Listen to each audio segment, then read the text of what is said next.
All right, Lindsay, Nita, living like the birds. I just wanted you guys to know about this leg of this trip. So, in last episode, I told you that I was, going to see my son for his birthday in Oregon, and on Friday, like 2 days later, I was coming. 2 days later, I was coming back, and I thought I was going to be actually coming back on the same day that I flew out of Eugene. Not so. Not so. Because I fly standby. Sometimes, you get bumped from the flights, and if they're full, you just kind of keep getting bumped and bumped and bumped. And to be honest with you, sometimes that's how it feels in life. It's like God said that you would get to a certain place. God said that, I'm going to bless you with this, I'm going to bless you with this. But then the reality of what you're seeing looks so different than what he said. And so I knew that I would get from Eugene to Miami, but I didn't know the path that it was going to take. I didn't know what was going to happen. I didn't know how long it was going to take. My original assumption was I would get on both flights that I was booked on and go through. That is not what happened. But let me tell you and encourage you that we have to start writing our life in pencil. And this is something that God showed me about, 13 years ago. Many times we will make plans, we will develop all kinds of journeys that we pray, like that we create, but we want God to bless. Okay, let's just call it spade a spade. We like, oh God, this is what I want to happen. This is how I see it happening. By this age, I want to be married. By this age, I want to have this career. By this age, I want to have a house and kids and blah, blah, blah. Well, here's the thing. If you write that in Sharpie, right, in full expectation that it will happen your way, I'm going to tell you right now, you are going to be sad. And many of the clients that I even work with, some of their biggest issues is getting over their own expectations or the societal expectations of by now. Like, by now, I should, I had one client very young, like 20-something, early 20s. And they were like, yo, by now I should have this. By now I should, I should have had this, or I should be here. And I was like, at 24?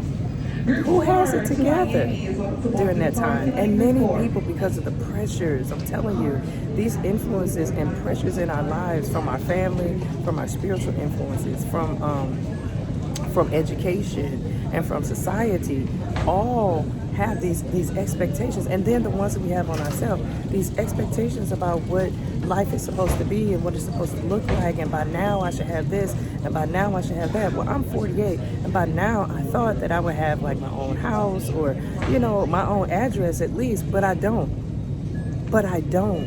And I had to work through that. See, soul care is something that is an integrative part of my life and should be for yours too. Because as you come up to these feelings, as you come up and encounter these feelings and thoughts and obstacles and, poor mindsets and just stuff, you need to learn how to then go, okay, what is this?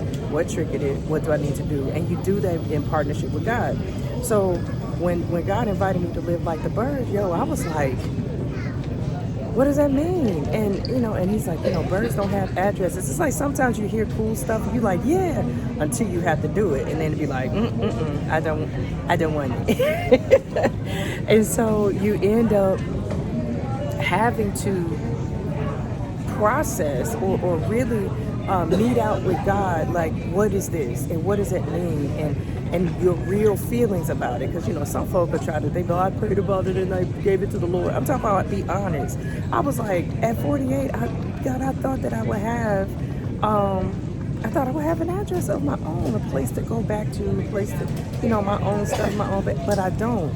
And I had to go through why that was important, right? Why I felt like that was important. And it boiled down to the fact that in society, the by now of you should have this by now. Do a lot of my friends have beautiful homes and status and, all of that stuff? Yes, by now they do. But their life is not mine. My life is my life in adventure with God. And your life is your life in adventure with God. It might not look like anything that you have ever seen. My life does not look like what people in my, in my circles and everything, they don't live like this. And so I really want you to get that ultimately these adventures are fluid. your life is fluid. God's plan for you may not look like what you thought it was going to look like. But I can say this, the promise of what he said will come to pass, right? If you hear God and you feel in your heart, this is what God said and he promised this, then it will come to pass, right? And what we have to then rely on is his character, his integrity, his nature to never not fulfill his promise. Because that's what he said, I'm going to fulfill my promises. I'm going to do that. I'm going to be consistent. I'm going to be faithful. I'm going to be loving. I'm going to do all of that stuff. And so when you, I'm listening for my name because I'm waiting to get on a flight. I just want you to, if I have to dart out or whatever. But yeah, so this journey, like you have to, whatever plans you have, whatever planning you have made, I want you to write it in pencil and have a big one of those big old pink erasers. I might be dating myself, but those big pink erasers, because there's going to be plenty of times that you thought the path was going to go one way and it's going to go a totally different way, but it still gets you to the destination. Because here's the thing, we're more concerned about the destination. God is more concerned about the journey. Listen to it again now. Listen, like my mentor says, listen out of both of your ears. God is not as concerned about the destination as he is the journey and the process to get you there, because that's when you learn about him. That's when you learn about you. That's when you learn about life. That's when you learn about healing and identity and assignment. It's that process. It's the process. Now, be honest with you, about, 2012, me and God I fell out with God. He didn't fall out with me. I fell out with God because he kept on saying process. And I was like, bro, if you say that one more time, I feel like it's a cuss word every time you say it. Like, I hate it. And I said, I feel like it's a 4-letter word. And he was like, it is. I was like, God, you use 4-letter words? Because the 4-letter words I was thinking about, I was like, God don't use those words. But he said it is a 4-letter word. Now, did he tell me what it was right away? Actually, no. He did not.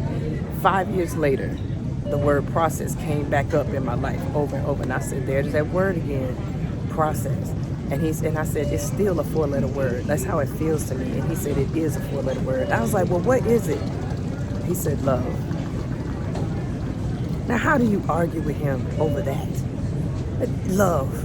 And I was like, well, how is it love? He said, because the process helps you go through healing so that you can unlearn the stuff that's keeping you bound, so that you can recognize the obstacles and the pitfalls and the things that keep you going in cycles and cycles and cycles, right? That you keep on like, how do I end up in this again? Those things. See, process allows him to show you him, his heart for you, his dream, his character, his nature, his faithfulness, his love. And he shows you in the process through his eyes. Because who doesn't want to know who you are or why you're here? Everybody wants to know that. The problem is not everybody wants to go to God to really understand it, because he's the only one who fully knows who we are, because he created us. And so for that, we have to then at least acknowledge that the process it might be painful, it might not be what you want, but it does produce what the results that God intends. And isn't that the point? Like, now what you want? Like, what do you see? Because we see Emma in a limited fashion. We even love in a limited fashion. Limited. We can only love as far as we have experienced or devised what love is in our heart. But when you begin to learn to love like God, which is one of the bigger parts of this Love Warrior life, loving like God, when we learn to do that, oh my gosh, everything changes. Because now when you see people, you don't see them and have disdain in your heart. You see them through his eyes. You can see the hurt and have compassion and sympathize with people, if not empathize with where they are. And so I just want to, encourage you to, number one, not give up on the journey, on this process that you're in, and think that because by now I haven't gotten there. It's not about now. It's just a journey. And learn to enjoy the journey. Learn to enjoy the detours. See, I started out telling you I was leaving Eugene, going to Dallas. I ended up staying the night in Dallas at one of my sister friends' houses. And listen, we had a ball. We laughed and laughed and laughed.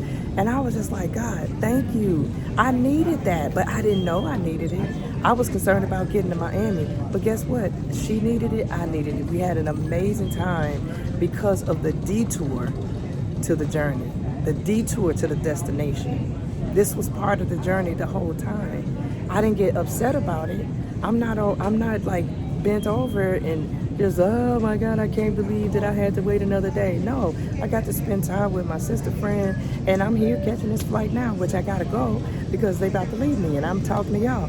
But I love you. I hope this is inspired you, giving you some insight on what it really feels like to be on a faith adventure with God. And I'm glad that you are going on this love warrior journey with me, this life adventures with Lindsay. Make sure to subscribe. Make sure to share this with people if you think that they can benefit from it. And I will talk with you next time. Peace out.